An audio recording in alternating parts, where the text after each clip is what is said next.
you responding or reacting to your child's behavior? Let's see which way you go. What if your child's behavior isn't defiance? It's not compliance. It's just an unmet need being expressed. When a child acts out, are you simply focusing on the behavior, or are you looking at the needs behind it? Welcome to the I Am Education podcast, where we explore transformative ideas for parents, educators, and anyone passionate about shaping the future of learning and humanity. Join us as we dive into the latest insights, practical tools, and inspiring conversations that empower both children and adults to thrive. Let's unlock the potential of education together. I am education for the love of learning. Welcome to the I Am Education podcast. My name is Jason Alexander, and I'm here to guide you and support you through understanding children's behaviours. There's a key document that I utilize and a key framework that I utilize when I am exploring children's behaviours, and I refer to it as the Behaviour Blueprint. Now, what this blueprint does is it helps us understand more about a child's behaviour, because fundamentally, I believe that behaviour is the representation of an unmet need. When we don't understand the behaviour, when we don't understand the need, as adults, we often find ourselves being quite triggered. And this triggered feeling will often put us into a sensation of fight and flight. And when we get into this fight versus flight mode, we can often respond in ways that aren't exactly ideal for a child's development, for our connection with them, and children are ultimately impacted by these moments. There are often two different ways that we can approach a child's behavior.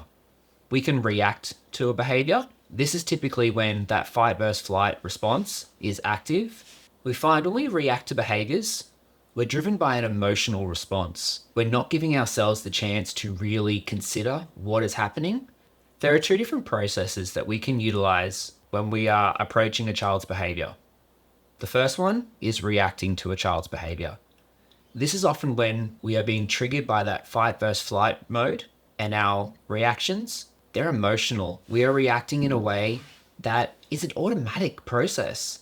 We're not taking the time to really consider what is going on. Often these reactions are driven by the mindset of should be. The child should be doing this. The child should know better.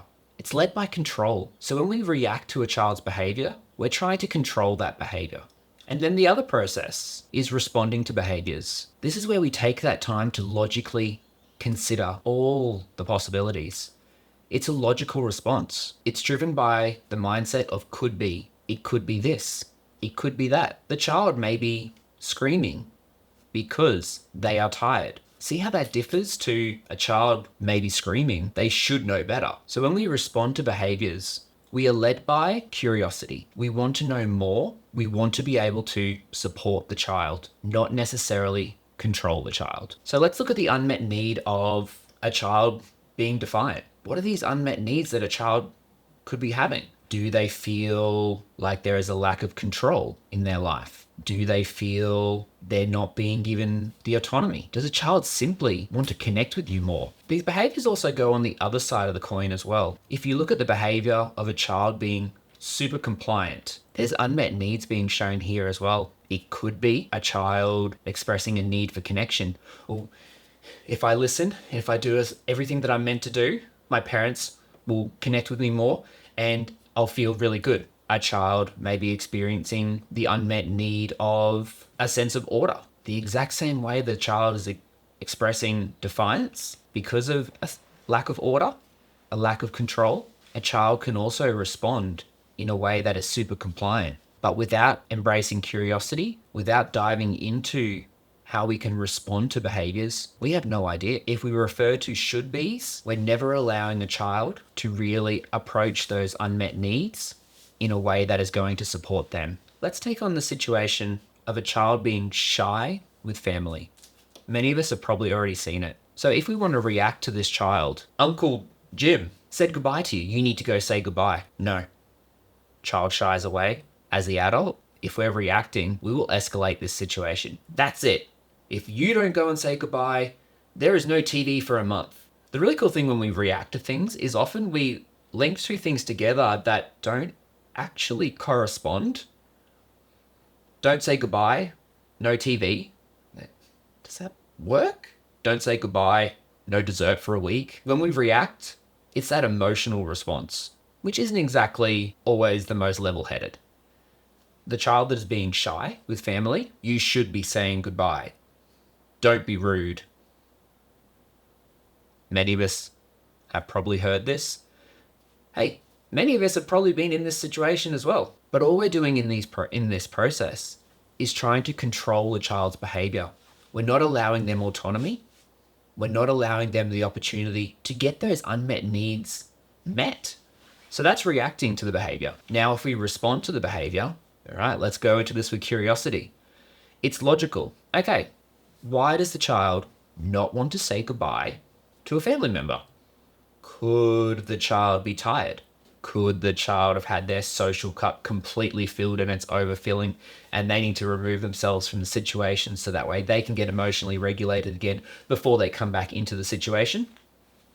Possibly. But what we do is we give the child the opportunity to actually be autonomous with their behaviors and also support them to get those needs met. Responding versus reacting. Let's look at a child screaming.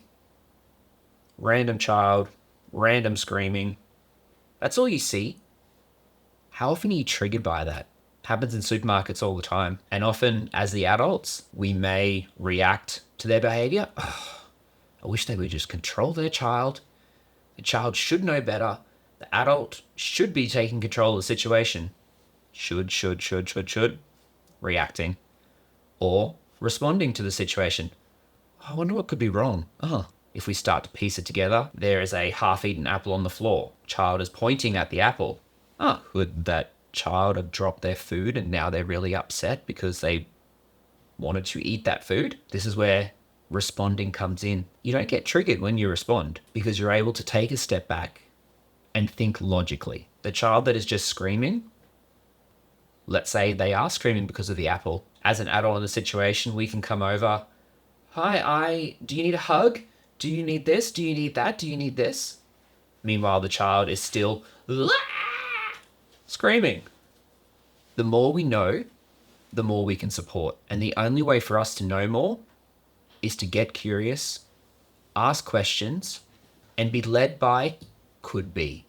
Okay, let's break down the behavior blueprint in a little bit more detail. When you see this document, you'll see a behavior on the one side, and then typically 5 potential needs on the other side. And for this example, let's take the behavior of throwing. We've all met these children. We've all possibly been these children. Everything becomes a missile, and anything that is slightly heavier than a foam ball, it can hurt. The behavior of throwing. What is this showing us? So I've got 2 primary needs that are evident in every single behavior blueprint that is created: emotional expression and connection. Now, emotional expression. As adults, we often shy away from our emotions, or we squash them down into the bottom of our pinky toe, never to be seen again, or we medicate them with coping mechanisms: food, exercise, alcohol, all the things. And so as adults, if we have this approach to emotions, how's a child going to go with this? And so there's always a potential need in emotional expression that a child is expressing when it comes to their behavior. So throwing. Do you ever feel really frustrated and you just don't have the words to express what you feel, but there's that physical release of throwing something, maybe even throwing something with the intention of breaking it? Never know. This is emotional expression taking place. So for a child who's throwing, they could be expressing their frustrations, but they may not have the words to really articulate how they feel. So instead, this ball-shaped item, let's throw it. And if it breaks something, that's possibly even better. I'm allowing myself to express my emotions. So a child may have a need for emotional expression. Now, looking at connection, that's our other primary need, and it's relevant to all behaviors.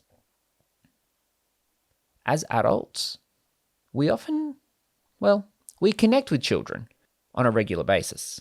But look at where the origin of this connection process takes place. For many children, they're the ones initiating the connection with you. And all they're getting in response for initiated connection from adults, it's instruction based. Hey, you need to put your bag away. Let's go do the dishes. How often is it a chance for a child to be really heard for who they are and understood for who they are? What's your favorite dinosaur? That's a classic question that I love asking. And for some children, if they are that dinosaur obsessed child, you will then have a connection with them that will last all day. But for the most part, adults do not initiate connections with children. We initiate instructions with them. Back to throwing. So, throwing as a behavior, that's representing the unmet need of connection. Can you start to piece together how this might work? I'm going to throw this because it could cause a safety concern for people. And if there's a safety concern, then I know that my relevant adult is going to connect with me. Now, this connection, it's not necessarily positive connection. That's what I'm seeking. But if I don't know how to get positive connection, I'm going to take any connection that I can get. And so in this instance, throwing something, potentially breaking something, means I get a snap, instant connection from my adult. The unmet need of connection is being sought after. Now, often the behavior itself can be the unmet need in itself as well. When we look at the behavior and we look at the input that it is providing a child, we can better understand why the behavior is occurring. So for a child throwing things, there is a very real reason where they could just want to throw something to see what happens. If I throw this at the wall, what's going to happen to the wall? Children are innately curious. Sometimes their behaviors is just curiosity coming out. Then within the behavior blueprint, we'll have secondary needs. This is the term we use to describe all other needs, and they are different from behavior to behavior. So for the example of throwing, a child may be expressing a need to understand spatial awareness, where their body is within a situation, where they sit, where they stand, if their body does this, if their arms do this, what happens to the world around them? And so throwing, it's a perfect opportunity to better understand spatial awareness. And another secondary need for throwing could be an opportunity for a child to challenge, I'm big. Yeah, I can throw this really big, heavy thing. They could be seeking that opportunity to showcase, I'm big, I'm strong, I'm growing. And so the heaviest thing they can find, I'm going to throw that. Now, with all these different needs that a child is expressing, imagine if a child is expressing a need for connection, yet we're approaching it with that need for spatial awareness. So we're giving them the opportunity, we're giving them the freedom, we're giving the open space for them to be able to explore this unmet need on their own. So we're ticking a box for spatial awareness, but the child's actually seeking connection. So we might find that the throwing behavior still occurs. It may even escalate. And that gives us a perfect opportunity to go, well, it's time to move on to something different. It's time to move on to another could be. So if we know that spatial awareness isn't really helping the behavior, let's look at connection. So let's keep the big open space. And now instead of having the child throw on their own, go out and throw with them. Throw a ball together, throw a football, throw a paper airplane. Whatever you're throwing, it doesn't really matter. What's happening here is the connection. And then you might see, in some children, you actually visibly see them, they relax because their need is being met and they feel complete. When we know the needs and what those needs are being represented as with behavior, we can utilize adding or subtracting behaviors to support children. As humans, we are often drawn to challenge the notion that you can't do something. For a diet, you can't eat chips. Oh, I really would like some chips. For exploring nature back in the 1500s, let's go with that. You can't explore the forest at night. It's dangerous. Well, watch me. As humans, we are often driven to explore these cannot moments. And so, knowing this human nature, let's use it for our advantage. Let's use it to guide children's behavior, not manage it. So the language of subtracting behaviors. If we use the idea of a child running inside the room, what we're doing, we're going to tell them, hey, don't run. So we've put a boundary in place, don't run. And it's built on the concept of compliance. It addresses the behavior with a safety lens.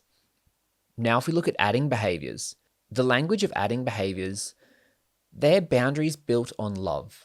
They address the need for that the behavior is showing, but they also address the safety concern. So for the example of a child running, let's go outside and run. Child has a need to run. You're addressing the safety concerns of a child running inside. We're using adding behaviors. We're not simply saying, hey, don't do this. We're giving an alternative that will support that child's need. And both are required. I'm not saying one is better than the other. They are both required for different things. A child trying to run across the road. Oh no, if you need to run, let's go over to this open field where we can run instead. Might be a little bit too late. But if we utilize subtracting behaviors, hey, we're not running across the road. Child, oh, okay. Now that we've addressed that, the safety concern, now let's add a behavior. We're not running across the road. Let's go over to this field and run over there. You subtract behavior, or utilize subtracting behavior language to address the safety concern. And then we address the need with adding behaviors. Now, a favorite quote of mine when it comes to guiding children through behaviors is clear is kind, unclear is unkind. Thank you, Brené Brown. For children, say what you want. Say what you need them to do. Let's go back to don't run. Okay, child, don't run inside. We're already using subtracting behavior language, sorry. Let's just go with it. Don't run. The child may hop, skip, jump, roll, army crawl, leap, slink. Whole different ways of moving. When ultimately by saying don't run, what do we want them to do? We want you to walk. So why don't say walk? As adults, we utilize this language that only confuses children. We give them the freedom to seek out a solution, and then we punish them for finding a solution. So when you're addressing a child's behavior, when you're responding to their behavior, be clear. Clear is kind. Unclear is unkind. Thank you for listening, and please use our behavior blueprints. See what you can do when it comes to your children's behavior when you take the opportunity to respond and not react. Until next time.